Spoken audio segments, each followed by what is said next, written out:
Hello, everybody. Welcome. This is the 5/16 Players version of John, His Story. I hope that's what you're here to see, because that's what we're doing. You can laugh. This has got parts of it that are comedic, so please feel free to laugh when you find something that tickles you. This was written by the Christian playwright Jeanette Clift George, who passed away several years ago. I actually have a history of having done this play for 10 years at a bunch of churches up in the Atlanta area. So if you would please reach into your purses and pockets now and turn off any of those little things that make noise or grab your attention. We're going back to biblical times. Sit back, relax, and enjoy John, His Story.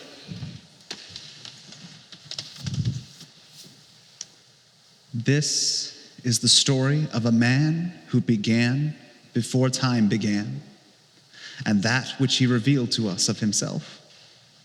In the beginning, he was with God, and he was God. All things came into being by him, and in him was life, and that life was the light of mankind. The light shines in the darkness, and the darkness has not overpowered it. The light shines in the darkness. Floods hit southwest areas. Thousands flee their homes. And shines. Elderly couples slain in their home. And shines. The number of young teenagers involved in pornographic filming has reached staggering proportions. And shines. Residents struggle to clear away debris. Loss is estimated at $3 million. Grandson suspected in crime rampage. 7 million in danger of starvation. Food takes backseat to military cargo. Some are good kids, just caught in a moment of casual rebellion. The crisis has been devastating. Government uses famine as an instrument of war. A senseless tragedy. A senseless tragedy. A senseless tragedy. A senseless tragedy. A senseless tragedy. Where today is that shining light? Where today is that beacon of hope? Where today is that thought of peace? This is the story of a man who himself was peace. And there were throughout his life signs, miracles, and glimpses of his glory. The first was in Cana, in Galilee. Cana, a tiny little dot of a place, nothing more than lint on the sleeve of Galilee. At Cana, there was a wedding. There was much feasting, much hurrying of busy servants, the musicians finding their way in between the guests. All of Cana was there. One party had come all the way from Nain, and Mary of Nazareth was there. Of course she was there. She's my cousin. Would I overlook my own cousin at my son's wedding? Not likely. Not very likely. She was invited. But then she sent word that her son, the rabbi, was in town, and could she bring him? She's so proud of that son and that happening in the Jordan. Did you hear about that? What? About what? Elizabeth's son, John, baptized Mary's son in the Jordan.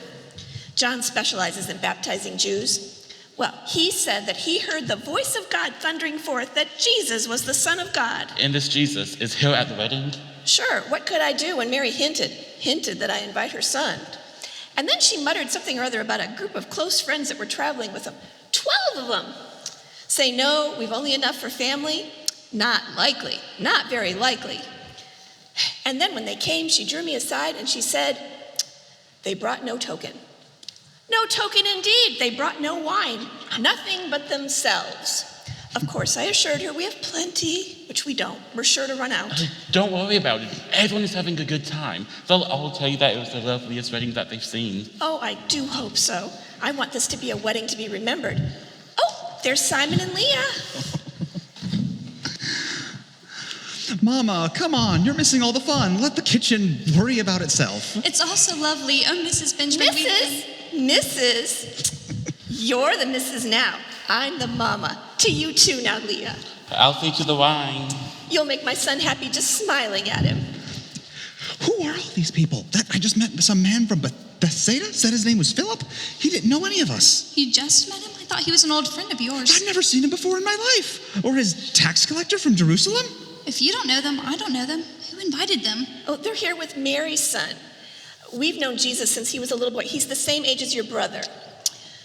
They never thought he'd leave Nazareth, but now they say he has a calling and a following of 12 at least.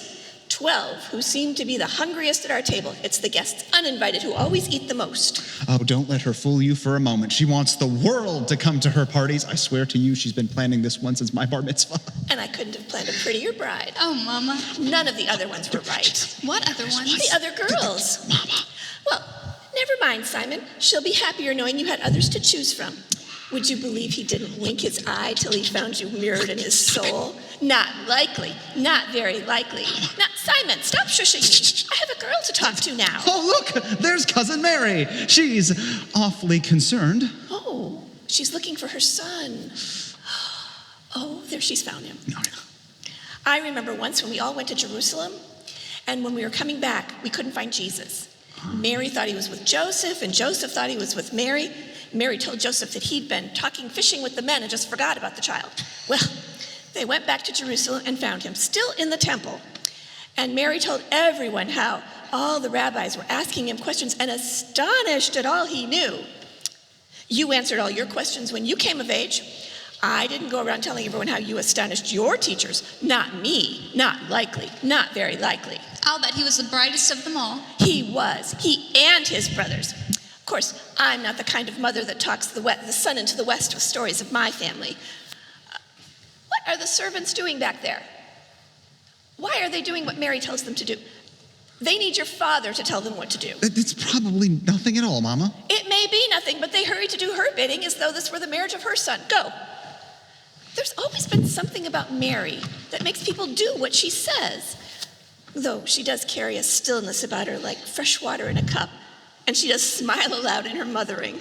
As you do, Mama. I shall love being in your family. It's a beautiful wedding. Everyone had said so.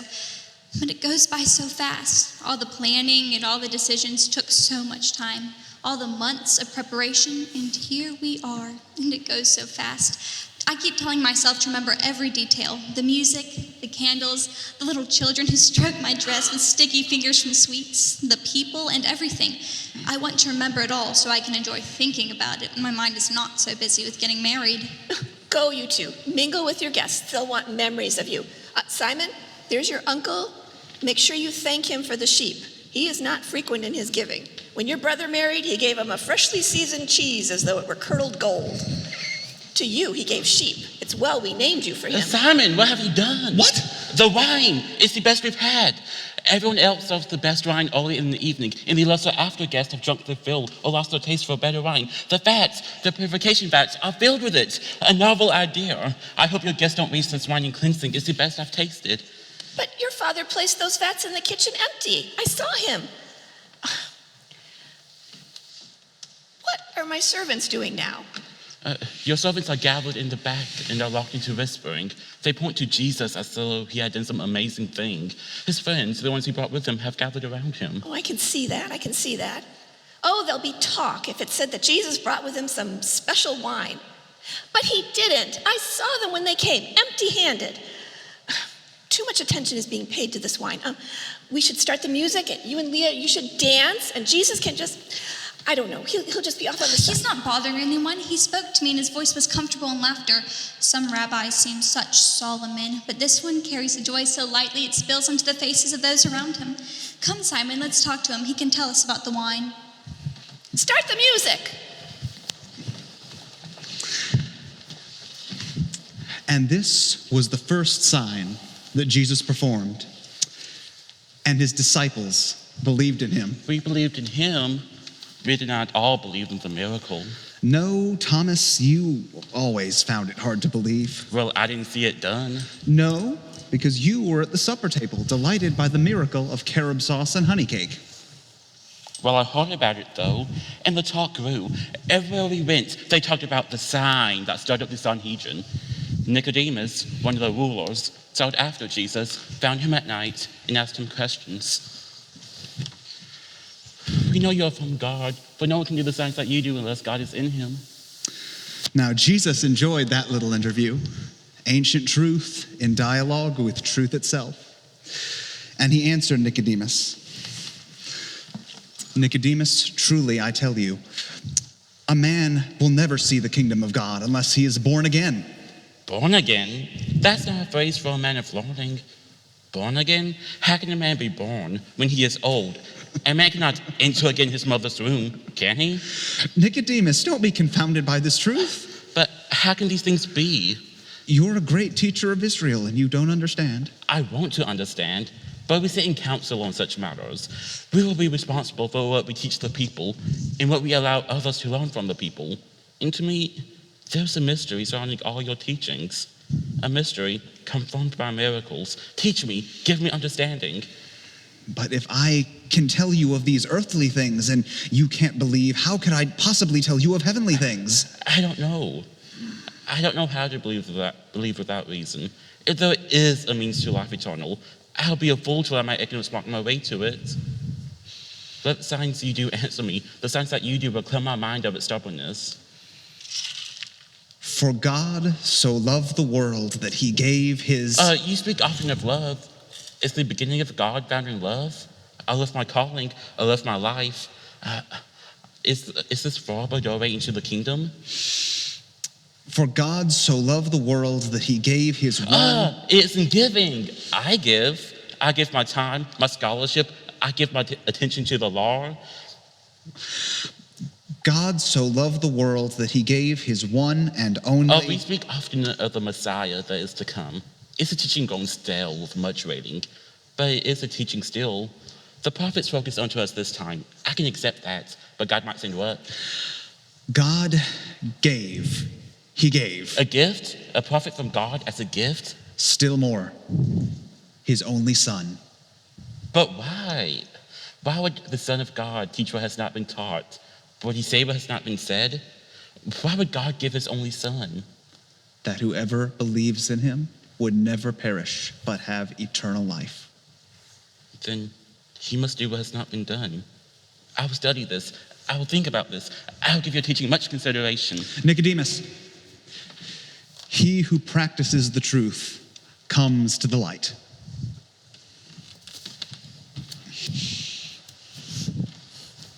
And this now is the second sign that Jesus performed, again in Galilee, where he had made the water wine. There was a certain royal centurion whose son was sick in Capernaum.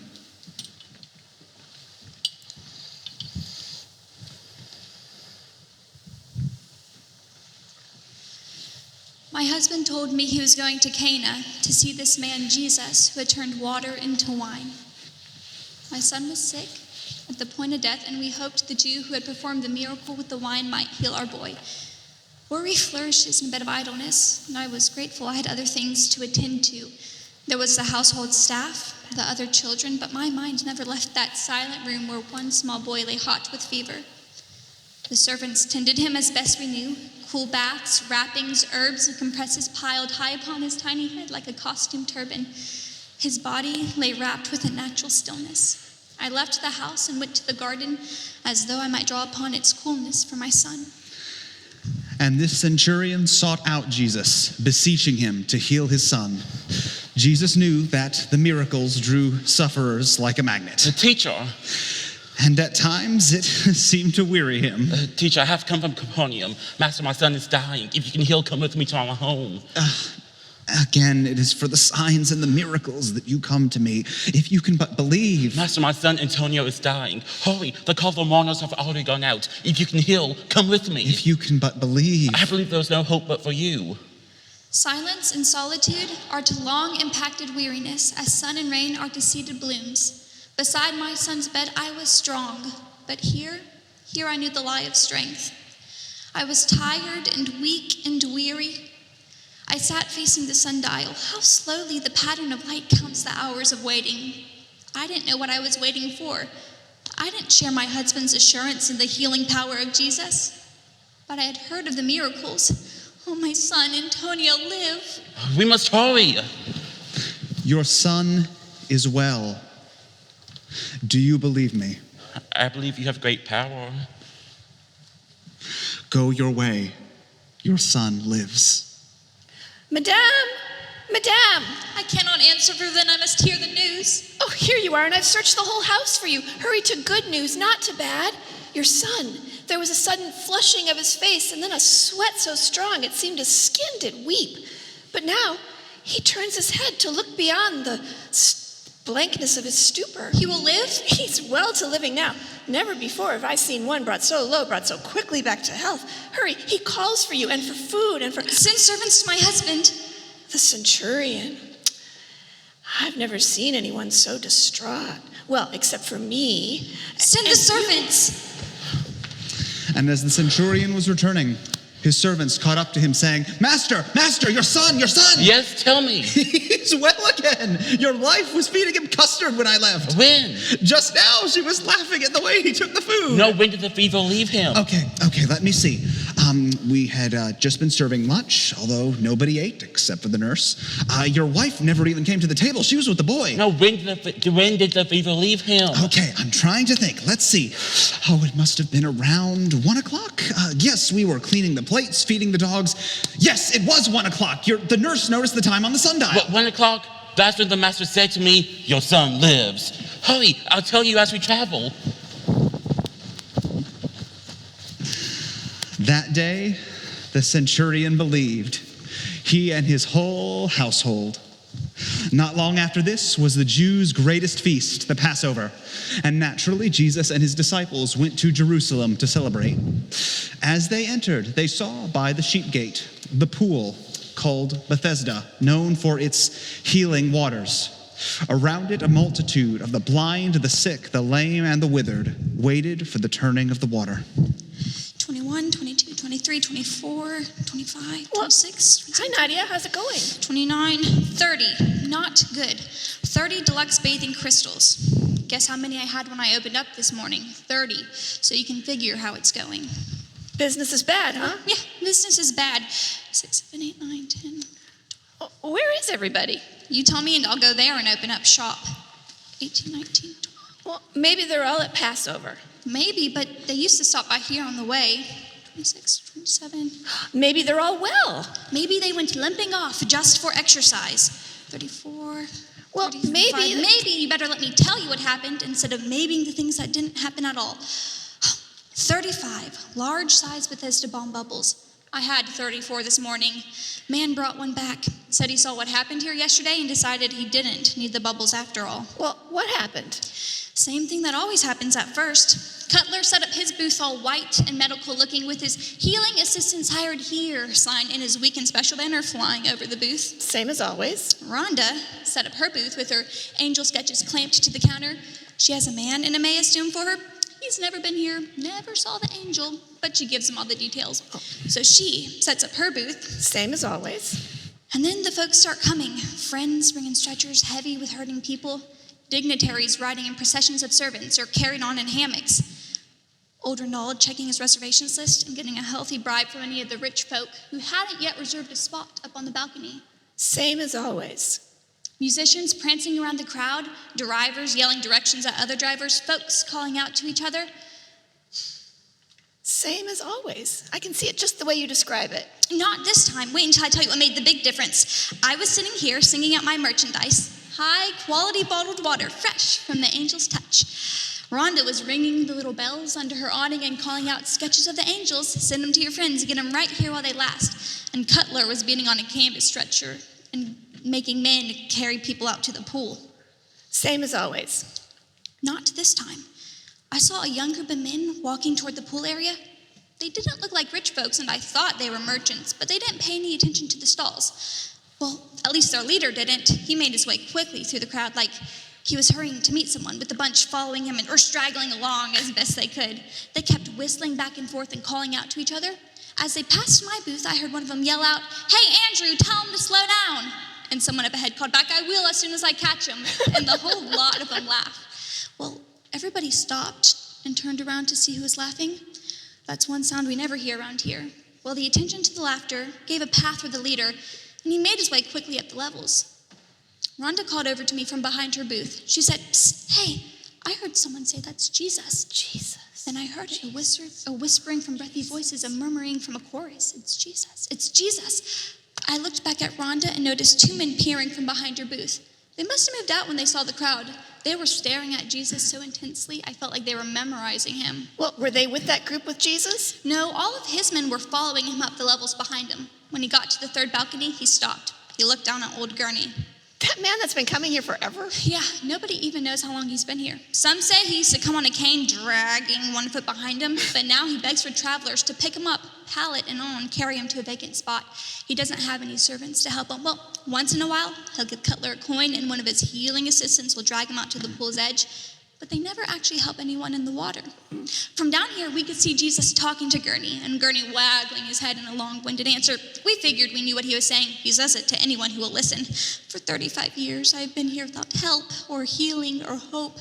I have no one to put me in the water. Then Jesus said something. It was more like a command. His hand cut through the air and pointed down at old Gurney.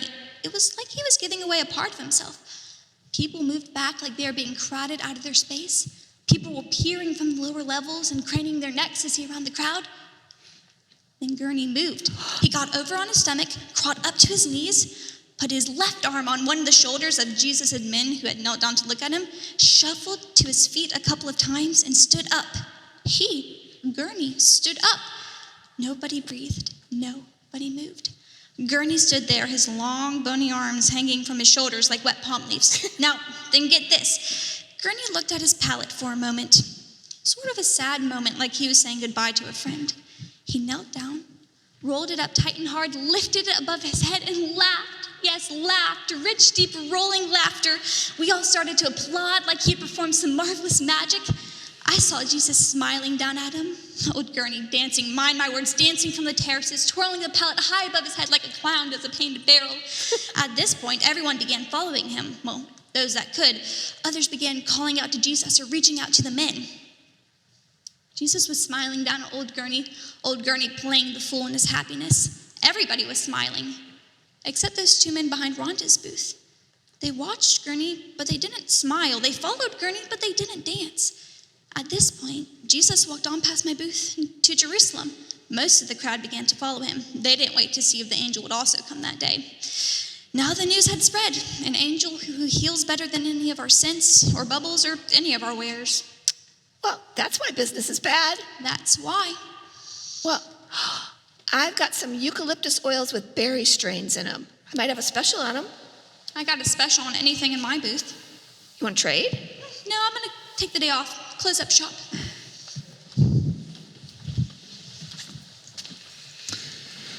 This third sign Jesus did in Jerusalem.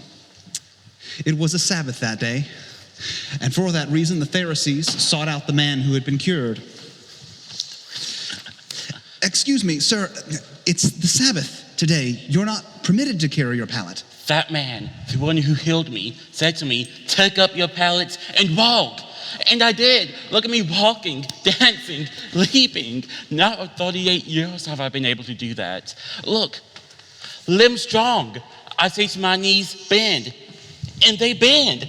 I say to my body, stand tall. And I reach to the sky and my spirit soars to the heavens. But sudden health is exhausting. I say to my body, lie down. And I lie down. And that is good. Who is this man who told you to take up your pallet and walk? I don't know. We saw him going through the balconies looking for you. We saw the whole thing behind the Skechers stall. Surely you know him. No, I don't. He was there and then he wasn't. Hey, do you know what I do know though? Look, I say to my knees, bend, and they bend. I say to my body, stand tall, and I stand. Aha! But tell us this man's name. Surely you know him. I only know him as the one who healed me. On the Sabbath, where it isn't permissible to carry a burden. I carried a burden for over 30 years. You should have arrested me then. But hey, this pallet is light. You take it. Now I carry no burden at all. Now, I say to my body, run. And I run. Bye.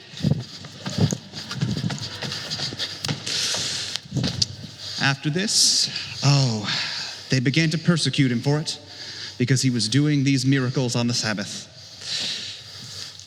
Jesus left Jerusalem and went to the other side of the Sea of Galilee. A large crowd began to follow him. He went up a mountainside intending to be with his disciples, but when he saw the multitude had followed them up there, he had compassion on them, and he told his disciples to feed them.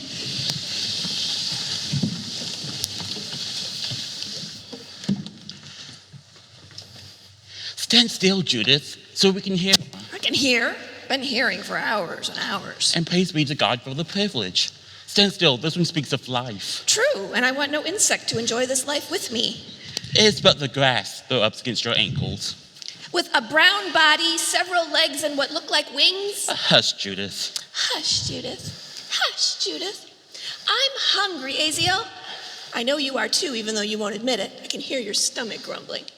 If you'd told me we were to be here all day, I'd have packed a lunch. I only knew people gathering here to hear Jesus. He's touring all of Galilee. And God has provided us a way to hear him today. I could pay a lot better attention if God had provided some barley soup or some bread cheese. Don't set your mind on such things, Judith. It will only make you hungrier. When my mind feasts at the thought of food, my feet don't cry out at this long standing. Oh, there's Athalia! Athalia! Yes. Athalia! Judith, Aziel, it's so good to see you. Isn't this wonderful? It's nice. We're enjoying it. It's long. Where's Benjamin? Over there, he sent me to find my son Becker. Have you seen him? No. Oh, he told us all to sit down. Oh, thank heaven. Sit here with us. Becker will find you. Don't worry.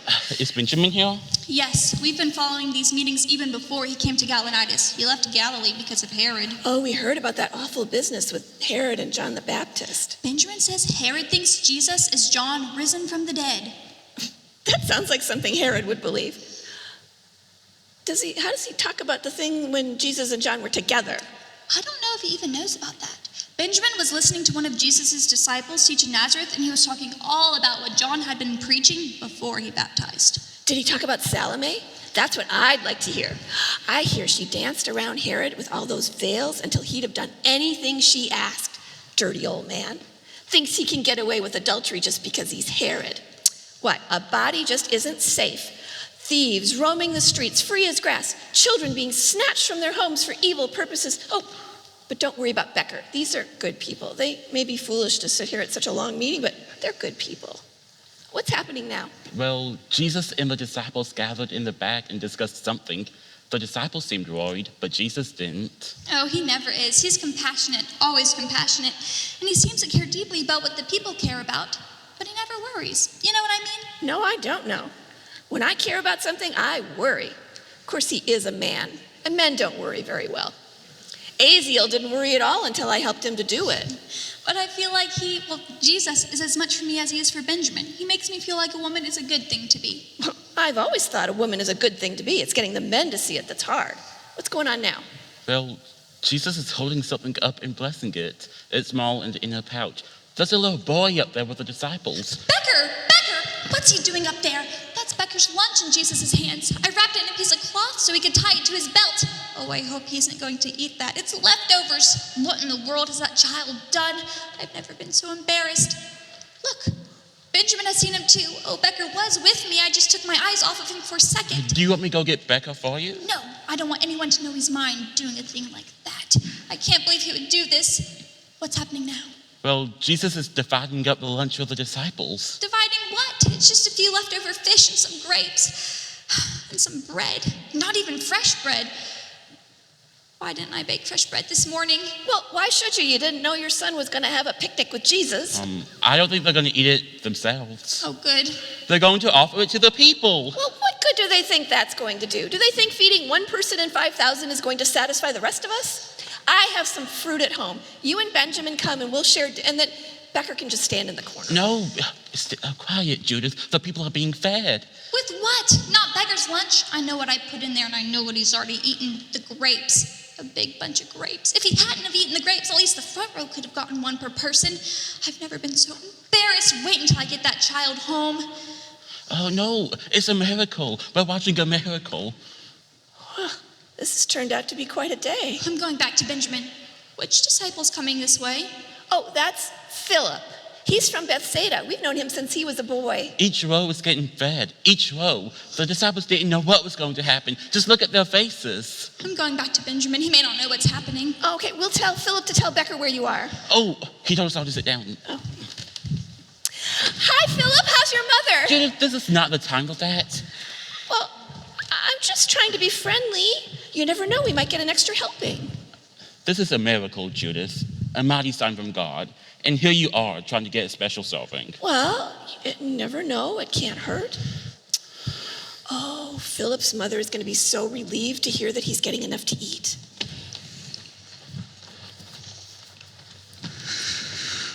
As we handed it out, it multiplied in our hands, and there were 12 baskets full left over. I think they wanted to make Jesus king that day, by force, if they had to. But no, Jesus snuck farther up the mountain to be alone. Later, the 12 of us, the disciples, went back down to the seaside to find a boat. We had meant to go back to Capernaum. By the time we got there, it was very dark and the sea was beginning to rise because of a great wind. It's the high hills around the lake. They cause storms to come suddenly and very severely. We were getting nowhere. We gave it all we had, and I don't think we made it more than 3 or 4 miles. Looked like the disciples who had just fed 5,000 people with Jesus were going to drown in a storm without him. And then Peter cried, "Look!" And suddenly there was this apparition of light walking out to us on the waves. We were terrified before, even more so now. But the waves that cursed our boat were blessing his feet with tenderness. We didn't know what to make of it until he called out to us, saying, "It is I. Do not be afraid." It was Jesus coming out to us on the water. We made our way to him, brought him into the boat, and immediately we were on the other side of the lake. A miracle on the water, our rescuer from the waves. And nothing was ever the same after that. Oh, we kept doing what we had always done. He taught to the crowds that always came, in the homes, in the synagogues, healing the sick as they came to us. But now, Jesus, the public Messiah, had given us, his nearest, a very special sign. And we knew that God's Messiah was truly here and had plans for us in his kingdom. It was about that time we noticed he was always being watched by the local Pharisees. They were in the background at every meeting. They were the inquisitive bystanders at every healing. They lurked and they looked and they lingered to defame him. After the Feast of Tabernacles, he finally met them openly. To the crowd, he had been saying, "If anyone is thirsty, let him come to me and drink." And as the Pharisees came in, he went on to add, "I am the light of the world. And if you abide in my word, you will know the truth, and the truth will make you free." We are Abraham's seed and have never been to bondage of any man. Our father is Abraham. And your father Abraham would rejoice to see my day. He saw it come and was glad. You are not yet 50 years old, and have you seen Abraham? Truly I tell you, before Abraham ever was, I am. Some in the crowd took up stones to throw his way, but Jesus snuck back into the crowd and out of the temple. As he left, he noticed a man blind from birth, and he stopped. And he anointed his eyes with clay and healed him.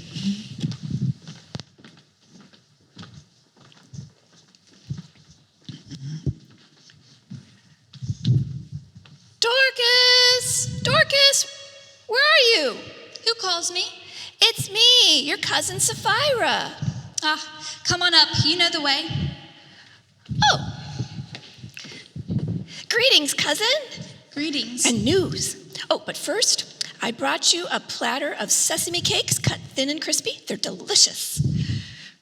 They might have been. The platter's empty. Oh, well, I ate a few on the way here. I never meant to eat them all. They were delicious. Well, why don't you keep the platter? Thank you, my dear cousin, but I think it's one of mine. Oh, so it is. I borrowed it so long ago I've come to think of it as my own. Now that it's returned, I shall miss it. Well, if you ever need to borrow it, I'll be glad for you to... Thank you. And now I have a story to tell you. The blind beggar, Blind from birth? so they say. Now they say he sees. How wonderful. What happened? Well, he was healed by Jesus. I can't hear you. Well, I'm afraid to speak the name. The very walls have ears. The walls may, but not the clouds. Tell me, how is the beggar healed? He was healed by Jesus. Now, you never heard me say the name. I'm not one to go against the law. I have nothing to tell. Then why have you come, and in such a hurry? I brought you the sesame cakes. The ones you ate? Well, that was an accident along the way. Of course, that explains it. Now tell me, how is the beggar healed? Well, he was healed by you-know-who on the Sabbath. He did it with clay pressed to the lidded eyes on the Sabbath. Not very smart with all the Pharisees watching. Oh, is that a bowl of pods and honey? Yes, Eli was eating them before he went to an evening meeting. Would you like some? Yes, I'll just put some on this platter here. Well, so a healing, rare, never before seen, a man blind from birth. Well, nobody recognized him. A seeing face is different from a blind face. And then true, he just walked without stumbling. And I have it on very good authority that he spoke quite openly with the Pharisees, who tried to convince him that you-know-who wasn't from God because he did all that working with clay on the Sabbath. But the blind man was very strong, and he said, no, he must be a prophet from God or he couldn't have performed the miracle, which left the Pharisees nothing to say but he'd never been blind, which is so much steam in a baking pot. We've all seen him there for years begging, oh, I've run out of pods, but I still have some honey left. Oh, there's plenty. Help yourself. Thanks. So,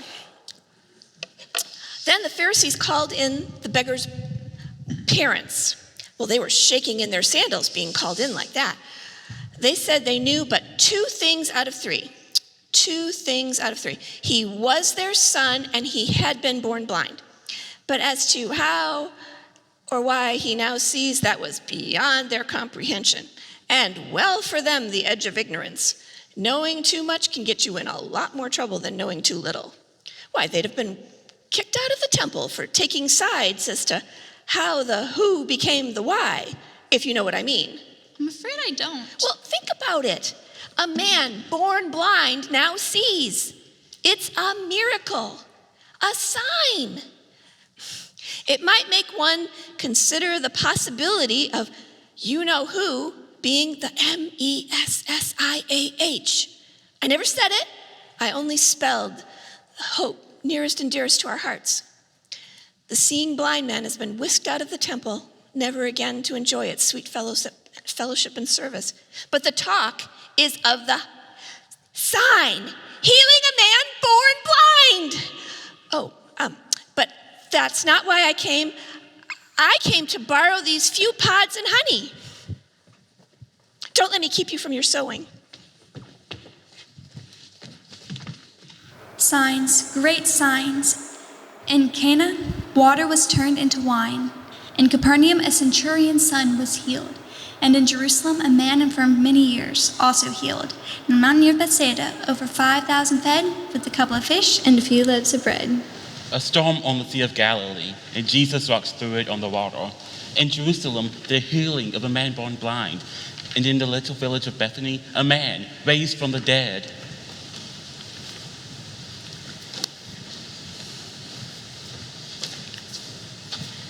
My name is Martha. My brother Lazarus died and was in the tomb for 4 days. Jesus came often to visit at our home. Jesus and Lazarus were friends. I had sent word to Jesus of Lazarus' illness. He was in Perea, only a few days' journey from Bethany. Jesus had healed a man born blind and further irritating the Sanhedrin. And there was much talk of stoning Jesus. His friends told him that he should not return to Judea at this time. But Jesus ignored their warnings and headed toward Jerusalem. Along the way, he stopped at Bethany. I heard he was coming, and I ran to the edge of the town to meet him with news of Lazarus' death. Jesus asked me if I believed in the immortality of the soul. I told him that I knew I would see my brother again on the resurrection of the last day. Have you ever realized how pitifully incompetent words are at handling grief? I believed everything my religion taught me, but as we murmured the words that we say hopefully in sorrow, they seem to bear no relationship to my dead brother. Oh, Jesus, if only you'd been here, he wouldn't have died. Jesus said, I am the resurrection and the life. The man who dies, who believes in me, will live even though he dies. Can you believe that? Well, I told him that I knew him to be the Messiah, and then he asked me to fetch Mary from the house. I ran to meet her, all the while thinking like Martha, if only he had been here, if only he had been here. Jesus was deeply moved at seeing our grief of our brother's death. I took him to see the tomb. As we walked, I was surprised to see the crowd that had followed us. I'm always surprised at the crowd that death collects. You appreciate the comfort, and sometimes hearing others weep with you helps to lessen your burden. But at such a time, I was shocked to see we had a house full of company that needed to be sheltered and endlessly fed, and in some strange way, graciously a part of the process of grieving. But the social nature of a funeral is a surprising thing. As we walked, I was relieved to feel no need to talk about other things. You know, we usually do that, as if it's impolite to talk about death at a cemetery. But Jesus wasn't like that. He was a realist. He dismissed nothing that was and offered nothing that could not be. When we got to the tomb, he told us to stop. Take away the stone, he said. I reminded him that Lazarus had been dead 4 days. There was no reason to expose the corpse. The perfumes and the oils would not cover the odor of rotting flesh. There was just no reason. But Jesus was firm in his request, and the stone was rolled away. I hid my eyes, and the women around me shuddered. Even professional mourners did not expect to see a body after such a time. That's why I could not believe it when I heard Jesus say, ringing loud as a command, Lazarus, come out. I couldn't believe it either. I knew that Jesus claimed some power over death, but I had wrapped my brother's body for death, and I knew how very dead death is. Someone screamed, and I opened my eyes to see the form of my brother standing outside of the tomb. He could scarcely move, for his hands and feet were still wrapped for death. Jesus said, unwrap him and take him home. I remember being afraid to touch him at first. I don't remember why. I think we were disoriented by all that had happened. Victory over death meant a change in world order. We were enclosed by new elements. Was the air safe to breathe? Would the ground hold our steps? What would it be like living in a day that had seen death give back its victim? Well, the crowd went wild. We could scarcely get Lazarus home for all the people wanting to reach out and touch him or talk to him. And I must say, he seemed to be able to handle that as though it were completely within his understanding. And his sudden notoriety was not a burden to him. In fact, I think he rather enjoyed it. He used to speak on his resurrection at dinners and services and gatherings, pretty much any group of people that could be gotten together. I used to tease him that he used more words to talk about his resurrection than Jesus did to do it.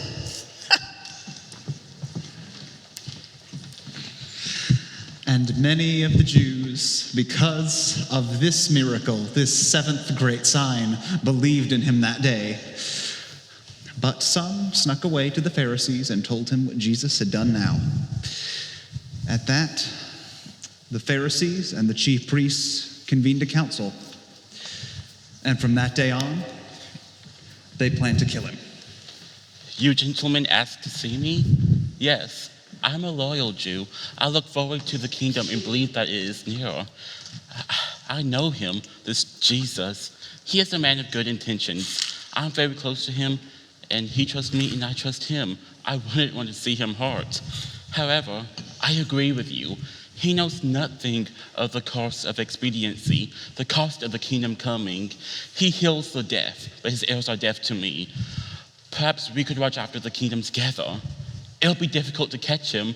The one who takes his steps towards him would have to take certain risks. 10 pieces of silver? The going price for a slave is 20. authority? So let it be. I'll watch after him for you. If I see a time of vulnerability, I'll let you know. Perhaps after the Passover, his manners collect supporters. Oh, what do they know? These followers who lean into the wind to catch his every breath. The one who raised their oils and perfumes upon his head. The ones who brush past me to touch his garment. They are fools, but we indeed are wise. They tell me that in Jerusalem, Mary's son, the rabbi, was arrested in a garden where he often went to pray. He came to my wedding and turned empty vats into vats full of good wine. I remember him as a pleasant man set about to do great things.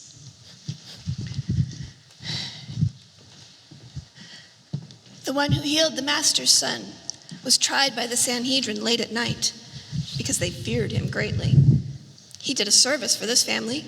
See the child grown strong. It was but a word from him that brought the child back from his dying. We may not tell the child of this viciousness in Jerusalem. Children have a hard time understanding such things.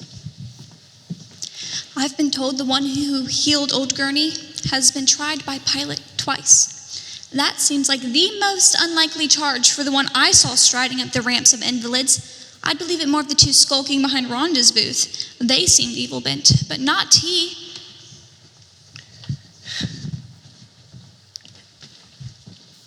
We wanted to crown him king that day when he fed us all from one small lunch. And now they say he's crucified under a wooden banner that proclaims him king, king indeed of the Jews. He would not have suffered so if he'd let us crown him. But perhaps his kingdom has its crown beyond the cross. It hurts to think that those hands that they pierced held so small a lunch and praised God for every bite. There was a storm at sea, and when my boys came in, there was nothing left to say but praise be to Jesus who had come to them upon the water. I stood with Mary at the foot of a cross bearing her son, the great teacher of my sons. For more than 3 hours we waited. Then Jesus called down to Mary, "Behold thy son," and then to my son John, "Behold thy mother." He touched my eyes with clay, sent me to wash in the pool of Siloam, and in obedience to him, I saw him hanging, bleeding, dying from the cross. Well, I might give my sight back to save him from his pain. In the darkness, he writhed and cried, and from his vinegar-stained lips, one welcome word, "It is finished."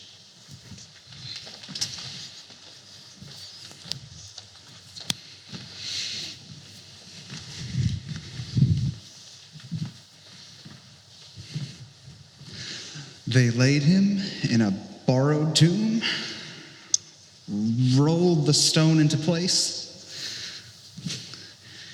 and they secured it with a Roman seal, a Roman guard, and the stagnant finality of his followers' grief.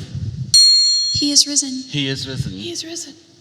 He is risen. He is risen. He is risen. He is risen. He is risen. He is risen. He is risen from the grave! Praise God! Well, I was probably less surprised than anyone. Oh, really, Martha? Well, I was there. I saw him call Lazarus from the tomb when I knew my brother was dead, buried, and done for. I knew him to be the Christ. The grave couldn't hold him. Death couldn't claim him. Praise God for our victory through our Lord Jesus Christ. Thomas, we've seen the Lord alive again. He may have comforted you with a presence in a vision. No, Thomas, Jesus is alive. Perhaps an apparition, a reflection of your own love. We've seen the Lord. Well, not me. I'm a practical man, you know. I've had my share of dreams and theories. I believed in him too, you know. I saw the signs, the fresh bread in my hands, the rate of the boat when he was added onto it. I toasted the wedding in new wine. I snatched the burial cloth from Lazarus' face.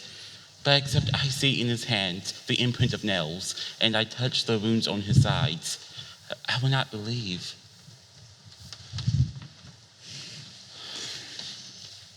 "8 days later, The disciples were together in a home, and Thomas with them. Jesus came through doors that were shut and addressed to all of them, "Peace be with you. See now, the piercings in my hands, the piercings in my side. Be not faithless, but believing." My Lord and my God. Thomas, you believe because you've seen me again. Blessed are those who have never seen and can yet believe.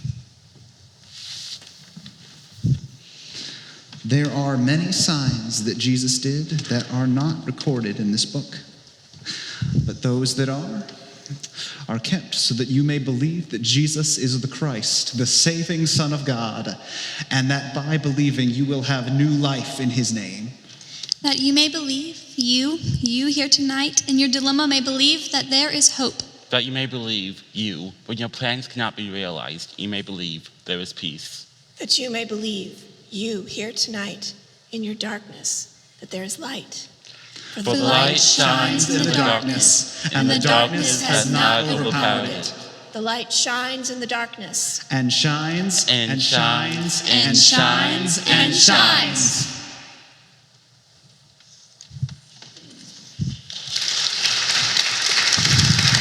We did it.